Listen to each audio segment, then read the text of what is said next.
예, 다시 돌아왔습니다. 부동산 자산 관리 계획에 대해서 살펴보고 있습니다. 그래서 제일 먼저 이제 소유자 목표 분석을 했고요. 그리고 1단계로 지역 및 근림 분석, 그리고 2단계로 부동산 자산 분석에 대해서 설명을 드렸습니다. 다음으로 이제 3단계인데요. 3단계는 이제 시장 분석입니다. 그래서 시장 분석은 일정한 지역 시장 권역에서 대상 부동산의 수요와 공급에 미치는 영향을 분석하고 경쟁 부동산하고 비교해서 장단점을 평가하는 그런 분석입니다. 다시 말해서 시장 분석은 뭐 입지 그리고 공간의 연계, 수요, 공급, 경쟁 및 시장에 대한 그 상호관계 이런 것들을 규명해 가지고 부동산을 어떻게 하면 저기 막그잘 활용을 할 수 있을까 그 최적의 부동산 의사결정을 도출하는 활동이다라고 생각을 하시면 좋을 듯 싶습니다. 일반적으로 시장 분석에서는 그 목표 사업에 대한 시장 잠재력, 시장성 분석, 그리고 경쟁성 뭐 이런 것들은 이제 검토를 합니다. 그래서 이런 분석들을 통해 가지고 경쟁 부동산의 임대 공간 수요와 비교해서 대상 부동산의 임대 공간의 수요 수준을 갖다 이제 결정하는 데 도움을 줄 수 있다라고 생각해 볼 수 있는데요. 분석 방법으로는 저희 뭐 예전부터 그 지역 시장 권역 내의 매출액, 뭐 임대료, 공실률, 흡수율 등의 계량적 추정 방법이 있었는데 이것들 말고 최근에는 그 소비자 심리 및 선호도 등의 질적 특성에 대한 분석도 이루어지고 있습니다. 시장 분석을 통해 가지고 결국은 이제 적정한 임대료 수준을 결정을 하고요. 그리고 또 하나 경쟁 부동산과의 어떤 리포지셔닝을 통해 가지고 좀 필요한 요소 그리고 운용, 재투자, 매각 등에 대한 정보를 얻어낼 수가 있습니다. 리포지셔닝이라고 하는 것은 이제 마케팅 용어죠. 그래서 소비자의 욕구와 경쟁 환경의 변화에 따라서 기존 부동산이 가지고 있는 뭐 고객의 충성도 그리고 긍정적인 이미지를 바탕으로 부동산의 활용을 새롭게 조정하는 활동이다라고 생각해 볼 수 있습니다. 그래서 결국 시장 분석을 통해 가지고 적정한 임대료 수준을 갖다 파악을 하고 그리고 운용, 재투자, 매각 중에 어떤 것을 할까 뭐 이런 것들에 대한 정보를 찾아낸다라고 생각해 볼 수 있습니다. 일반적으로 그 부동산 시장 분석은 세 가지 과정을 거치는데요. 제일 먼저 시장 권역을 설정을 하고 두 번째 수요를 분석하고 세 번째 공급을 분석하는 과정을 거칩니다.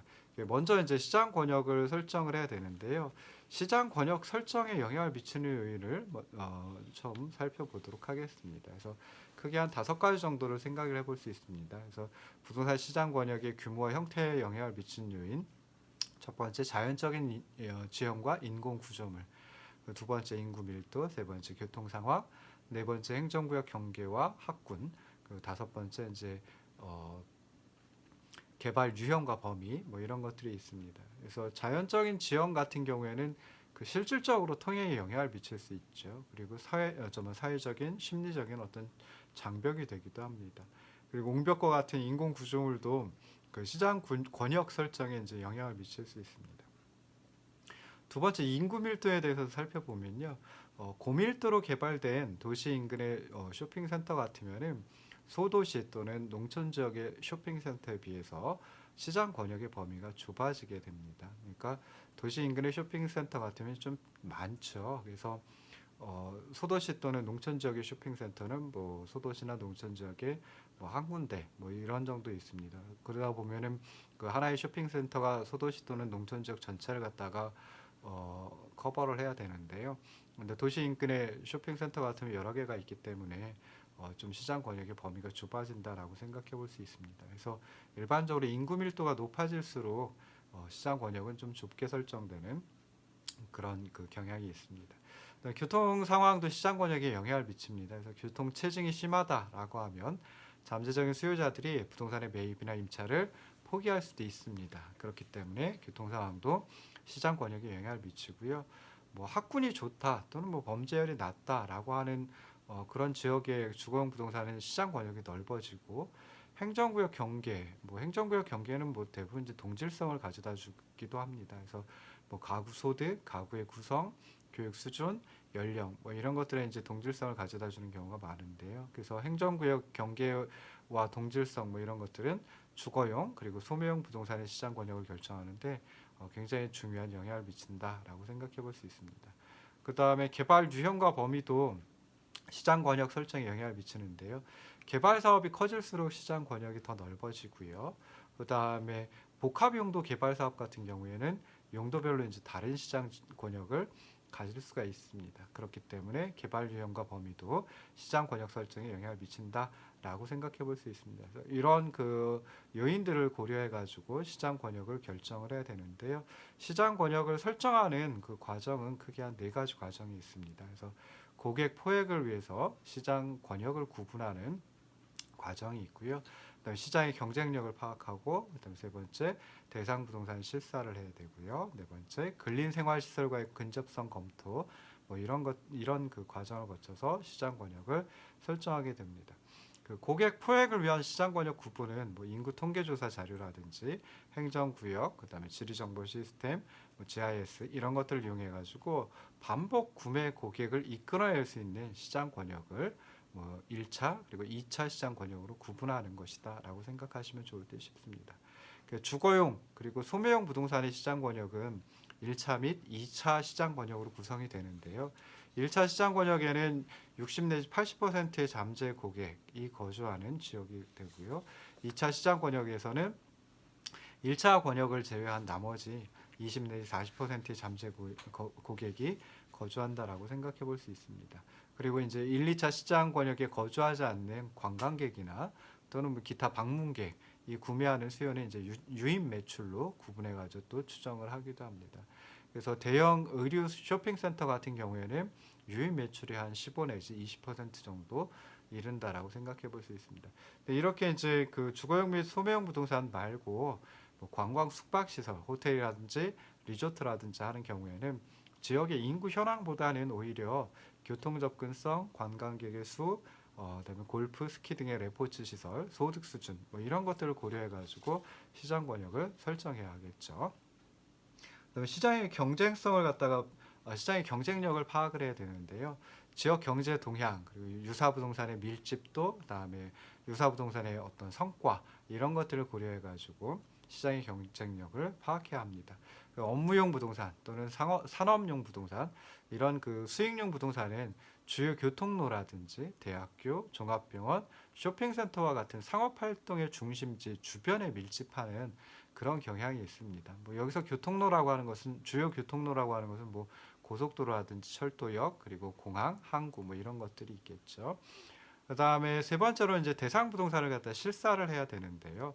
대상 부지 그리고 주변 환경 뭐 이런 것들을 정확하게 파악하기 위해서는 대상 부동산을 실제로 조사할 필요가 있습니다. 그래서 지형이라든지 형상, 경관 등을 파악해야 하고요. 대상 부동산과 인근 지역의 부동산 용도와 조화를 이루는지 여부를 평가를 해야 되고요. 그다음에 이렇게 이제 평가를 한다라고 했을 때는 좀 장단점을 평가하는 형태로 실사 결과를 정리하는 것이 이제 좋습니다. 예를 들어 단독주택의 경우에 해당 부지에 수목이 있으면 나무가 있으면 뭐 커다란 나무가 있다라고 하면 좀 뭐 저기 막 경관이 좋다라고도 생각을 해볼 수 있죠. 그래서 분양하는데, 그러니까 단독주택 개발해가지고 분양하는데 장점이 될 수도 있지만은 뭐 좀 그 지상에 어떤 정지 작업이 필요하다. 그러니까 땅을 좀 고르게 하거나 땅을 좀 단단하게 하는 작업이 필요하다라고 하면 나무가 있을 때 나무를 뭐 처리를 해야 되니까 비용이 발생할 수 있습니다. 그리고 이제 공항에 근접하고 있는 경우에 근접하고 있는 경우라고 하면 호텔과 물류 창고 같은 경우에는 좀 바람직한 그 공항 주변에 입지가 될 수가 있지만은 공항 주변에 고급 주거 지역을 만들기는 상당히 어렵습니다. 그래서 바람직하지 않다라고도 생각해 볼 수 있습니다. 자, 네 번째 이제 근린 생활 시설과의 근접성을 검토해야 되는데요. 보통 이제 구매자라든지 그러니까 그 소매형 부동산 같은 경우에는 이제 구매자가 중요할 텐데, 그리고 이제 저기 막 업무용 부동산이라든지 산업용 부동산 같은 경우에 이제 임차인이 중요하겠죠. 근데 이렇게 구매자 또는 임차인 같은 경우에는 근린 생활 시설이 이제 핵심적인 좀 관심 사항이 될 수도 있습니다. 그래서 근린 생활 시설의 위치를 주목해 가지고 대상 부동산에 가까운 주변 지역을 직접 탐색하는 것이 이제 중요합니다. 그래서 주거용의 경우에는 쇼핑 시설이라든지 공원, 학교, 도서관, 병원 뭐 이렇게 일상생활에 필요한 시설을 살펴보고요. 업무용의 경우에는 뭐 출퇴근의 편리성, 그러니까 뭐 주변에 지하철역이라든지 아니면은 그 좀 버스 정류장이 있는지 살펴봐야 되고요. 주차의 편리성, 그리고 식당과 소매점이 있는지, 뭐 호텔과 숙박시설들이 있는지 뭐 이런 것들을 살펴봐야 합니다. 그래서 뭐 호텔과 숙박시설 같은 경우에는 그 어떤 그 기업으로 또는 회사로 다른 회사에서 출장을 나올 수도 있겠죠. 다른 회사 직원이. 그리고 또는 이제 그 기업의 지사 직원이 이제 지사에 근무하는 직원이 뭐 그 해당 회사에 이제 또 출장을 나올 수도 있고 그러는데요. 그때 이제 뭐 좀 잠자리가 필요하니까 호텔 및 숙박시설 뭐 이런 것들 이제 점검을 해보는 게 좋다라고 생각해 볼 수 있습니다. 자, 이렇게 이제 시장 권역을 설정하고 난 다음에는 이제 어떤 뭐 수요를 분석하고 그 시장 권역에 대해 수요를 분석하고 공급을 분석해야 됩니다. 그래서 부동산 시장의 수요는 대부분 이제 국가 경제, 그러니까 국민 경제 또는 나라 경제, 그리고 지역 경제에 큰 영향을 받을 수밖에 없습니다. 그래서 수요 분석은 이제 국민 경제를 대표하는 그 거시지표라든지 또는 이제 지역 경제를 파악해 볼 수 있는 지역 경제 상황, 그리고 인구 통계학적 자료를 통해 파악해야만 합니다. 부동산 시장은 지역 시장이라고 하는 점을 고려하면 그 수요 분석 또는 이제 수요 분석을 포함한 부동산 시장 분석에서는 지역의 경제 지표 그리고 지역의 인구 통계학적 자료에 주목하는 것이 더 좋다라고 생각해 볼 수 있습니다. 그래서 이러한 수요 분석을 통해 가지고 추정 구매력과 매출 잠재력 뭐 이런 것들을 예측할 수 있습니다. 수요 분석과 관련된 지역 경제 지표로는 아까 지역 경제 지표 그리고 인구 통계학적 자료 필요하다라고 전만 말씀드렸는데요. 수요 분석과 관련된 지역 경제 지표는 앞에서 언급한 그 입지상 LQ 뭐 이것을 활용을 할 수가 있습니다. 그다음에 인구 통계학적 자료로는 이제 해당 지역의 인구 증가율 그리고 가구 구성의 변화, 가구 증가율, 주거 형태 및 규모 뭐 이런 것들을 살펴보아야 합니다. 그래서 인구 증가율이라든지 가구 구성의 변화, 가구 증가율 뭐 이런 것들을 통해서는 그 지역 전체의 어떤 그 지역 시장 전체의 주택 수요량을 파악을 해볼 수 있고요. 그 다음에 연령대별로 선호하는 주거 형태 그리고 주거 규모를 통해 가지고 유형별 또는 규모별 주택 수요량을 예측할 수가 있습니다.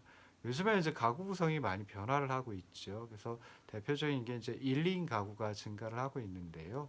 뭐 자녀가 분가를 한다든지 아니면 고령 가구라든지 독신 가구, 자녀를 두지 않는 부부 가구 뭐 이런 저막 가구들이 증가하다 보니까 1, 2인 가구가 증가를 한다라고 생각을 해볼 수 있습니다.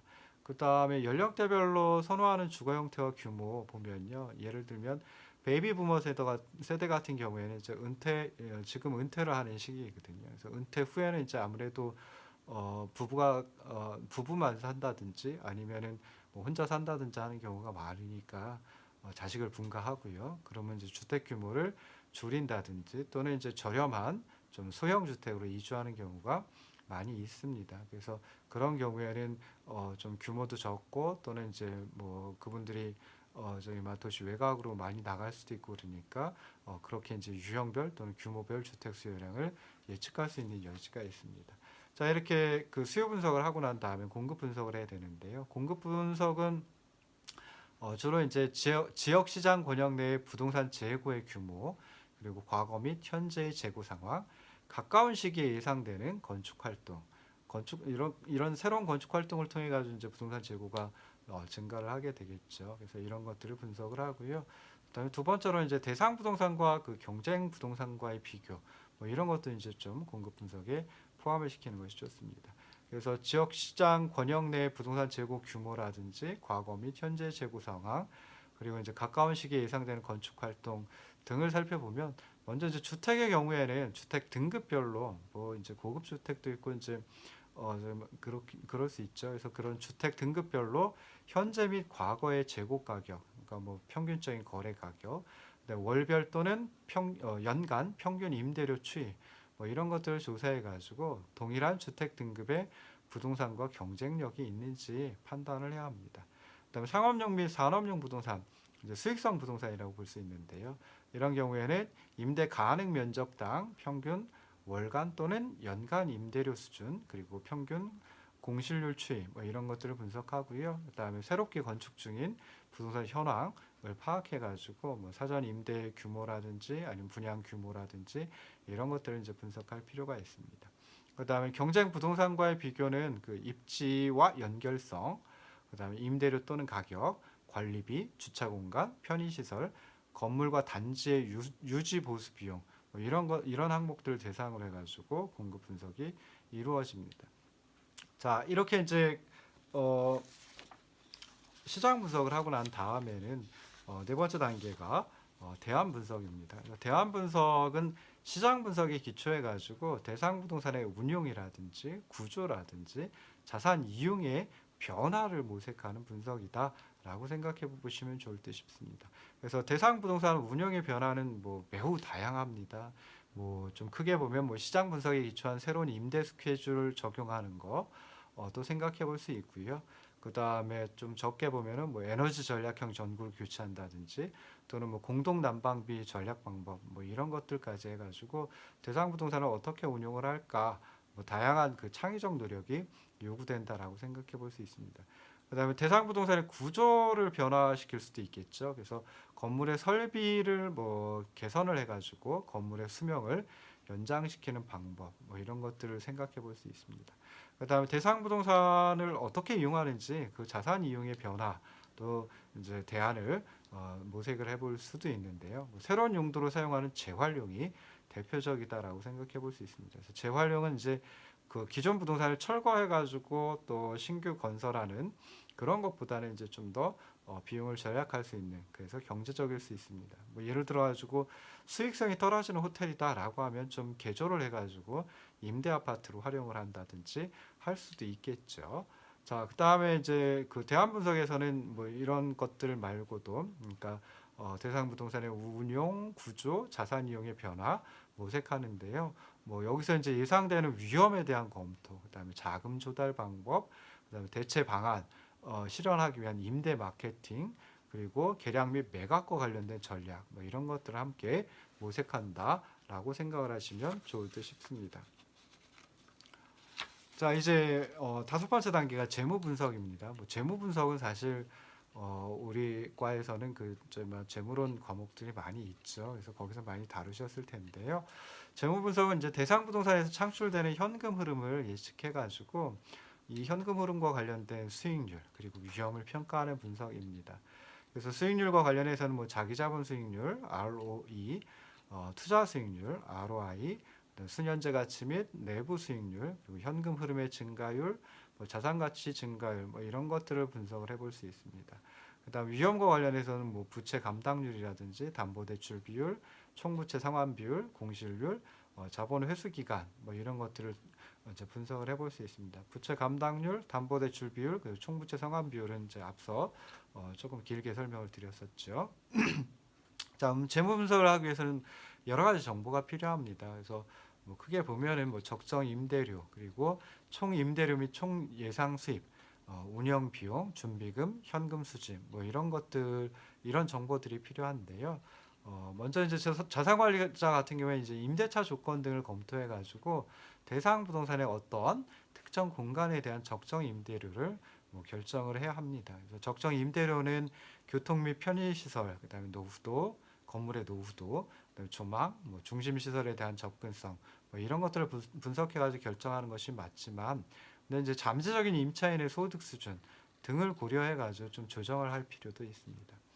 그다음에 두 번째 이제 자산관리자는 이제 적정 임대료 뭐 앞서서 이제 산정을 했고요. 그리고 이제 과거의 공실률 조사를 해가지고 총 임대료 수입이 어느 정도나 되는지 예측을 해야 하고요. 그다음에 임대료 수입 말고 다른 그 수입도 있을 수 있거든요. 그래서 주차장, 자동 판매기, 세탁실 등의 그 잠재적인 추가 수입을 고려해가지고 총 예상 수입을 또 산정을 해야 합니다. 그래서 이렇게 총 임대료 및 총 예상 수입을 산정할 때는 이제 공실 그리고 이제 공실이라고 하는 게 뭐 여러 가지 이유 때문에 나타날 수 있는데 임차인의 도산 그리고 뭐 또는 이제 임차인의 어떤 이주 뭐 이런 것들을 통해 가지고 나타날 수도 있겠죠. 그러면 이제 아무래도 임대료 손실이 발생을 할 테고요.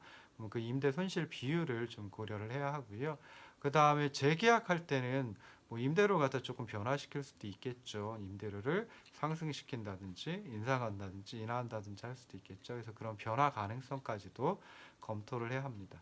세 번째 이제 운영 비용과 관련해서는 운영 비용은 이제 대상 부동산의 운영 및 자산 유지하는 데 필요한 비용이다라고 생각해 볼 수 있는데요. 뭐 부동산 세금, 임금, 그다음에 공공요금, 수리 및 교체 비용, 행정 관리 비용 뭐 이런 것들을 고려해 가지고 운영 비용을 산정해야 합니다. 운영 비용 산정할 때는 좀 그 비교 분석하는 것도 필요하는데요. 인근에 있는 유사 부동산의 평균적인 운영 비용, 그리고 연간 비용 증가율 뭐 이런 것들을 통해 가지고 유사 부동산하고 인근의 유사 부동산하고 좀 비교 분석하는 것도 필요합니다. 준비금 네 번째 준비금은 뭐 화재라든지 자연재해와 같은 그 예상치 못한 상황에 대비한 예외적 지출을 위한 것이죠. 그래서 일반적으로 수선 유지비의 10 내지 15% 정도를 준비금으로 이제 별도로 적립을 하는 경우가 많다라고 합니다. 다섯 번째 현금 수지는 뭐총 예상 수입에서 비용 지출 그리고 부채 상환 이런 금액을 차감하고 남은 사용 가능한 금액을 의미하지요. 그래서 뭐 연간 현금 수지 같은 경우에는 연간 총 예상 수입에서 부채 상환과 운영비 지출을 공제하여 좀 산정하고요. 그다음에 현금 수지가 대상 부동산의 애초에 기대 수입과 다르다라고 하면 좀 운영 예산을 가능한 범위 내에서 조정하는 것이 필요하다라고 생각해 볼 수 있습니다. 자, 이제 마지막 단계가 결론 및 제안입니다. 그래서 자산관리자는 이제 최종적으로 운영 예산 그리고 향후 5년간 예상 수지, 그 부동산의 개량 계획 뭐 이런 것들을 검토해 가지고 부동산 자산 관리 계획 보고서를 작성을 하고 이제 소유자에게 제출을 합니다. 그래서 소유자의 이해를 도모하려고 하는 것이기 때문에 보고서의 첫 부분에 간단하게 결론 그리고 제안 사항을 요약 정리하는 것이 좀 소유자가 이해하는 데 좀 도움을 줄 수 있습니다. 그래서 뭐 보통 결론 및 제안 사항 같은 경우에는 저기 좀 그 굉장히 압축을 하면 이제 한 페이지에 저기 압축을 해가지고 정리를 해볼 수도 있고요. 뭐 좀 길다라고 하면 결론하고 제안사항 따로 해가지고 좀 한 두세 페이지 정도로 요약 정리하는 것이 이제 필요합니다. 그래서 이렇게 이제 뭐 보고서가 있으면은 대부분의 이제 그 보고서 같은 대부분의 보고서는 이제 맨 처음에 요약 정리하는 그런 부분이 들어갑니다. 그래서 두세 페이지로 하기도 하고요. 뭐 보고서 내용이 많다라고 하면 뭐 한 10페이지 내외로 하기도 합니다. 뭐 또 아까 말씀드렸듯이 이제 그 소유자에게 이제 제출할 때 소유자가 알아보기 편하게 그러니까 뒤에 그 상세한 내용을 읽어보기 전에 그 결론이라든지 제안사항을 한 페이지로 압축해가지고 제안하는 것도 뭐 생각해 볼 수 있습니다. 그래서 이렇게 자산관리자가 보고서를 제출하고 나면 부동산 자산관리 계획 보고서를 제출하고 나면 당연히 이제 소유자들은 그 제안 사항을 갖다 검토를 해야 되겠죠. 그래서 자신의 어떤 보유 목적에 따라 부동산 자산 보유 목적에 따라 가지고 자산관리자의 제안 사항을 검토를 하게 됩니다. 그래서 검토를 해가지고 장기간의 수익 증가 뭐 또는 조세 절감을 위해서 제안한 대로 부동산의 변경이나 개량 계획을 승인할 수도 있고요. 또는 뭐 새로운 자본을 투입하지 않고 단지 미루었던 수선만을 해가지고 부동산 자산 가치를 보전하기를 원할 수도 있습니다.